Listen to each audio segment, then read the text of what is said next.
So the first question today is, how would you describe your leadership style and how do you think it's unique from the other leaders? Leadership qualities, I think we all are born with or gifted with certain qualities when we are born. As a leader, you definitely have to be a very good listener. Number one, you have How important are risks and what is the biggest risk you ever taken? So it's like the leader is the one who takes most responsibility of everyone and guides in a proper way.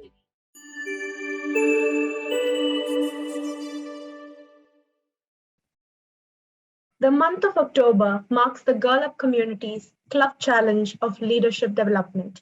Here at Girl Up Mukti, we truly believe in the words that leadership development is self-development.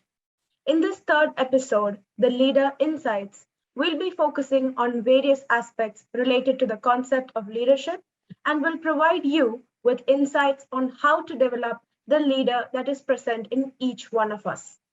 To take us through her lifetime journey of leadership, we have a special guest with us today. She has an overall experience of 22 years in customer service industry. She completed her MBA in Human Resource Management and is currently the managing partner of Help Expat, relocation expert and a global mobility specialist. She's none other than Mrs. Simi Sujit. Welcome, ma'am. We are beyond grateful to have you here with us today. Thank you. Thanks a lot for the opportunity. It's great to be here. Thank you, ma'am. So let's begin with the interview. Sure. Hello, ma'am. Hi, Lubna. So the first question, yes, ma'am. So the first question today is, how would you describe your leadership style and how do you think it's unique from the other leaders? So I think every leader has their own unique and a different style when it comes to, being a role model or being a leader. In my case, I'm more of an engaging leader in terms of, being actually supporting with the work itself. So I set as a role model by engaging and doing the work myself. So if we do have any sort of challenges that come through the process of helping employees to settle down, I am there to really be the hands-on to do the work itself if required. That is kind of how I show my team that this is what you have to follow. Every day might not be easy. There will be challenges through the path, and you just have to dive in deep and do it yourself. And that's kind of my model of being a leader. Wow, that was a really nice one. Did you always have leadership qualities from the beginning, or is it something you developed over a time? Leadership qualities, I think we all are born with, are gifted with certain qualities when we are born. So as I grew up, I was always a person who loved communication. I was creative by nature. I like to help people. So, all in all, I think with the years, as it passed by, all these all these qualities actually just helped me in the process of being a leader. And I think there's still a lot more to develop. I think every day is a new experience. So yeah, it just keeps going on, learning new qualities as we go by. It's just a better version of yourself every single day. So Yes, so it's like learning never stops. Learning never stops. Yes. So how well do you respond to criticism? It's a different attitude that I have towards criticism. I think in my earlier years, when I used to hear criticism, I was like, no, I'm not ready to accept any criticism. This is how I used to be in my early years. But I think as with age, you grow a little wiser. So you try to understand about criticism. Again, there is always two sides to anything. So there is also criticism where you feel that some of them are just blatantly criticizing you for something, and you don't have to pay heed to it. But then there are other ones where you feel that, okay, there is a room for improvement. So I think you just have to use your conscious mind to see which criticism it falls in, and if there is somewhere there is a room for improvement, then always I take it very positively and I try to make the changes. Wow. So how do you measure your own performance at work? My performance at work, I guess I would not be the best person to say that. It should be, my team members, my colleagues who should be able to say that. But I try to create a very peaceful atmosphere, very friendly atmosphere at work, because I think that is very important. As you learn and as you go by, what you can learn is what not to do in life. When you work with different companies and over your experience in life, you just see, okay, how things could have been improved. So in terms of work, I try to create a much more friendly atmosphere, more flexible working atmosphere, where there is an open room for discussion. Nobody's scared to discuss their thoughts or opinions. And that's something I always prefer. I prefer a very transparent communication. I like to take ideas, because I don't believe anybody becomes successful on their own. It's together as a team. We always win as a team. Yes, that's absolutely right. So, how do you always keep your team motivated? I think the most important factor to keep any employee motivated is by paying them the right amount. So money is the biggest motivating factor for anyone. So you just need to identify the talent. If they are entitled to receive the compensation that they're asking for, then we always try and work with that. And we always have different sort of like sport bonus and gratuity, or I mean, we have different bonus programs within the working system, so that they feel motivated. So I think money is the biggest motivating factor for sure. Also, apart from that, we do make sure that everybody's acknowledged. So if we do receive a great feedback from a client, we make sure that the team is appreciated for their performance. We just make sure that we have team dinners, events, whatever, to make sure that we're working together as a team, because we strongly believe in the fact that nothing happens alone. It is a combined effort of the team. So it is very important to acknowledge that, and that is the only way you can have your employees stay longer with you. So that is very important, to make sure that they are happy every day. They come to work every day with a happy heart, and not, oh my god, this is another day of work. That is not the feeling we want to give them. So that is very important. That is something that we try to do as much as we can. So, at the end, teamwork really matters, and the motivation as well. Totally it can, like I said, it has to be a team effort, because if it doesn't, and if your employee is not happy, it's going to reflect somewhere in the process. So it's very important that you have that clear communication. You explain to them. I don't believe in a system of going and telling them you did this wrong, but I believe in going and asking them, okay, something has gone wrong here, what we could have done to make it better. And there is a way to put across everything. You can always put it in a very negative way, whereas you can also put in a way where they are also being asked to make that improvement. And I think that works. So you just have to learn it over the process of how to manage your employees. It's all about people skills. You can get anything done, but you just need to know how to present it across to them. Yes, absolutely. So, what advice would you give your 18 or 20-year-old self? Now, we all are of that same age. So, we really want to know an advice. I have a lot of advice to tell my 18-year-old self, but I think apart from all this, the kind of advice I would tell my 18-year-old self is to live every moment.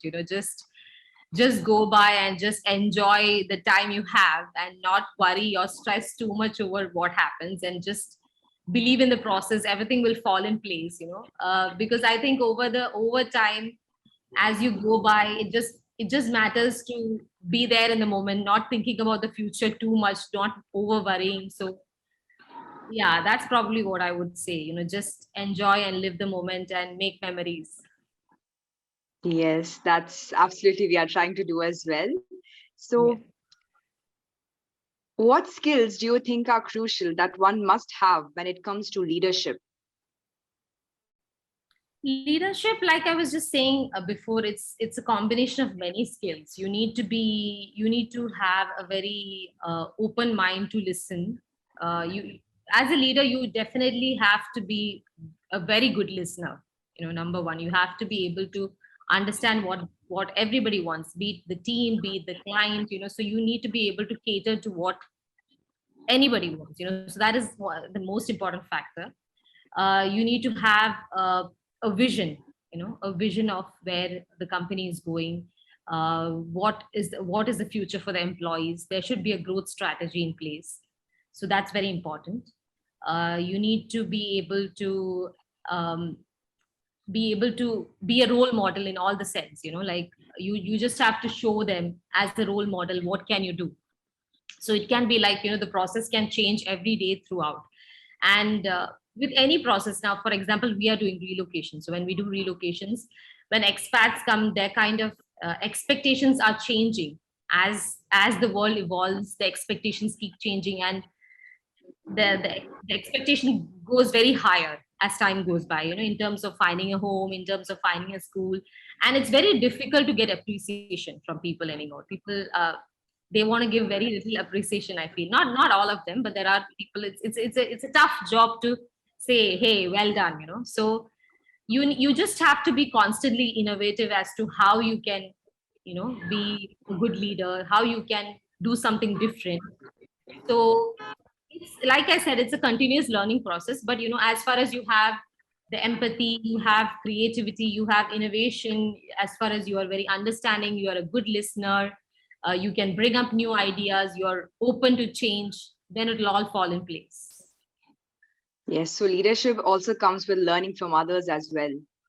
Totally. And you always learn from others. It doesn't have to necessarily be necessarily who's senior. You can maybe be having a discussion, you're doing a brainstorming process, and then you could have someone who's relatively new who brings up a great idea. Because I mean, the generation is different. Like you have now millennials, and then you have Gen Y, you have all different generations. So everybody is coming with new ideas. Probably the newer generation will have a lot more ideas with related to technology and how you can handle processes easy compared to a generation before. So it's always good to look at ideas. You need to evolve. You have to implement new ideas, and that's the only way you can sustain, because otherwise sustainability is a big factor as well when it comes to a business. So yeah, you have to always keep learning from everyone. It could be anybody. Yes, that's absolutely true. So how important are risks, and what is the biggest risk have you ever taken? Okay, so rather than risks, I would probably rephrase it to say chances. You have any sort of chances. Then when you run a business, there is always an element of risk. I mean, it could be with making a decision about something, and not always. You just have to trust your instinct and go ahead and decide, okay, this is a risk I want to take. It could be a huge project, it could be something very new that you haven't tried, and you have this client who's asking you a request, and you want to cater to their requirements. So it could be anything. And if you're confident in what you do, and if you have the skills, then I think you should go ahead and take the risk. And the biggest risk so far till date is 8 years before, when I set up Help Expat. It was a very big risk. I had to quit. I decided to quit a very appealing job that I had, as well as my husband also decided to quit. So we both decided to quit and start a business at a time which everybody wasn't too sure, but we strongly believed that this could work. So if I hadn't taken that risk, maybe I would have still been working somewhere. So you need to take the risk, but at the same time, not just jump into the risk. You have to plan it very well. But if you've done that very well, and you've done all your risk analysis very well, then there is a very high chance for success. But you take it. It doesn't matter. You win or lose. There might be times where things could go wrong, but it's okay. It's all part of the learning process, so it's fine. Yes, so it's like grabbing the risk and turning into the opportunities. Definitely. You have to see it as an opportunity, because you don't get opportunities all the time. So when you get it, you just grab it and you go ahead for it. You just have to, you can't think twice. That's absolutely correct. So, in this competitive world, how can we create a unique selling proposition for ourselves? So, to create a unique selling proposition, it is very important to understand the industry.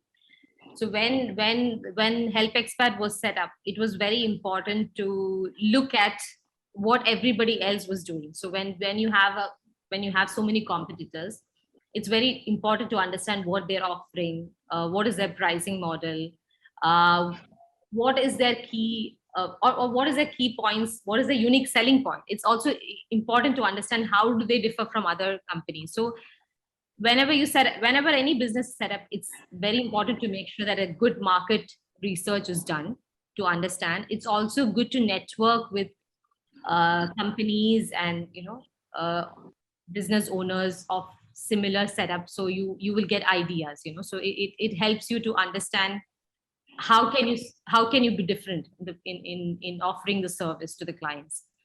And I think it will always come with a unique selling point, because that is where you're trying to do something different. I mean, you want to create a brand yourself which is different from someone else, and that can only be possible when you understand what somebody else offers. And once you know that, and once you can deliver something different, you can make a unique situation, or you can create something unique for your organization, then you're already competing with them.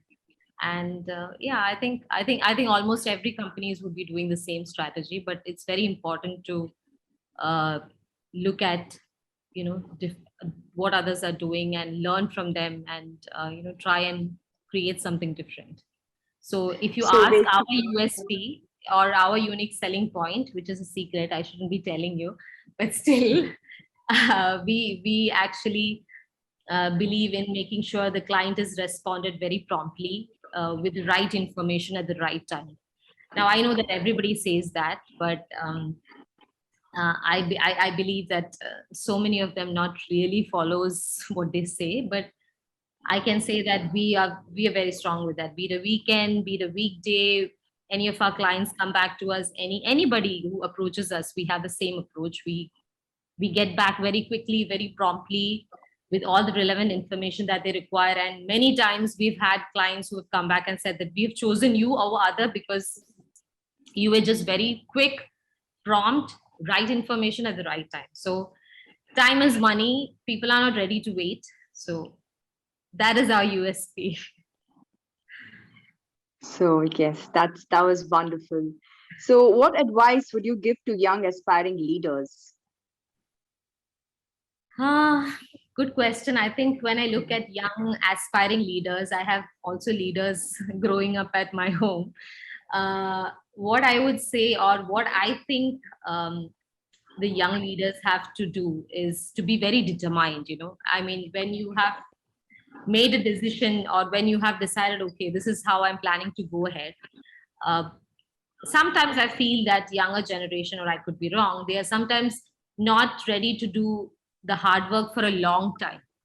So I feel personally that anything, setting up this company was not a success come through overnight. Like, it didn't happen overnight. It had to take its time.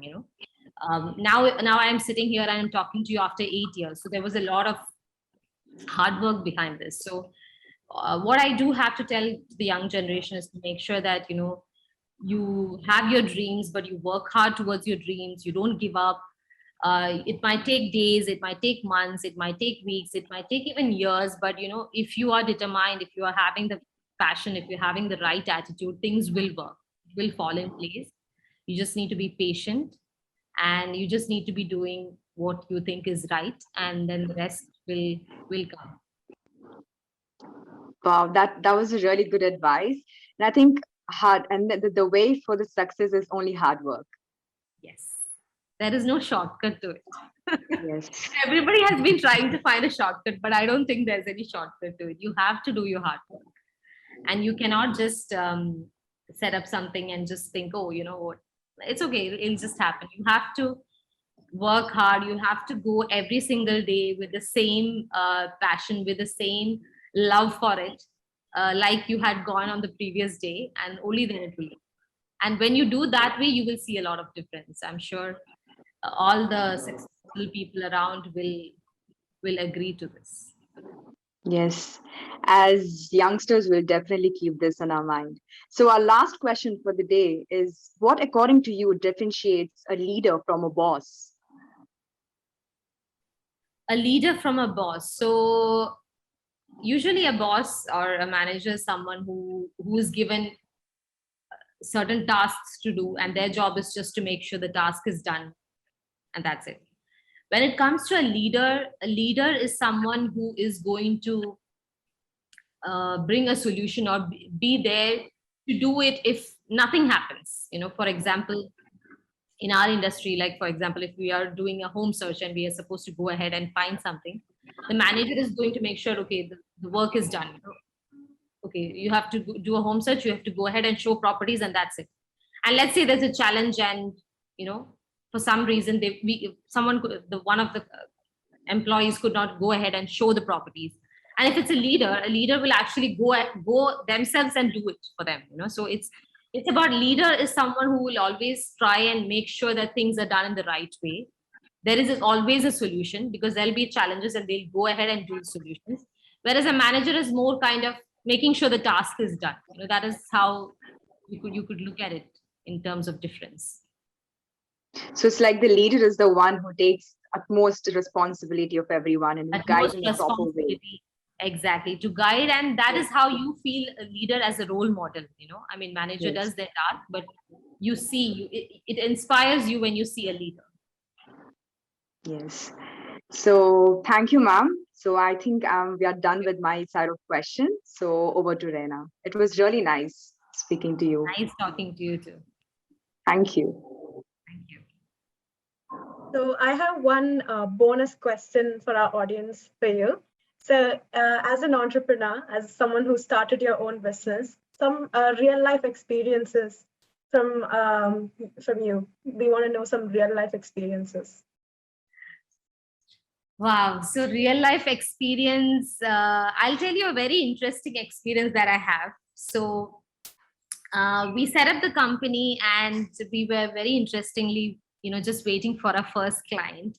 And so we weren't sure, maybe it's just a home search program or maybe it's just finding a school, and we weren't too sure. And then we get to know there is one very senior assignee moving from Netherlands to Dubai. And we were like, okay, wow, we've got a high profile move to begin with. This is our very first job, we are just sitting and waiting for the job, and we are doing our first job. And then we speak to the assignee. We have something called a briefing call to understand, what all services we are supposed to be doing. So when we speak to him, he says he is moving with his family, his 2 children. And then he says, by the way, I do have a cat to relocate. I'm like, wow, okay, so you have a cat.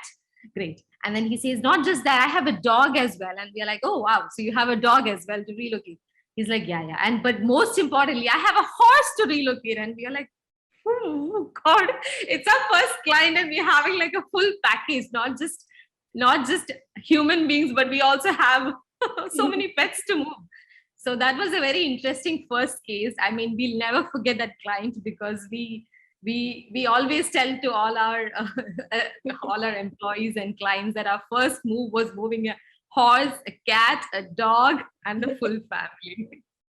So that's something which we always have as a memory. I still have a picture with the horse next to me. That was definitely one memorable moment for sure. I remember. So as we come to an end of this interview, thank you so much, ma'am, for taking time out of your busy schedule to have this conversation with us. And thanks to you. It was such an insightful and inspiring session. And at the end of this powerful session with a powerful woman leader, we would like to leave you with this powerful words. Great leaders don't set out to be a leader. They set out to make a difference. It's never about the role and always about the goal. Thank you.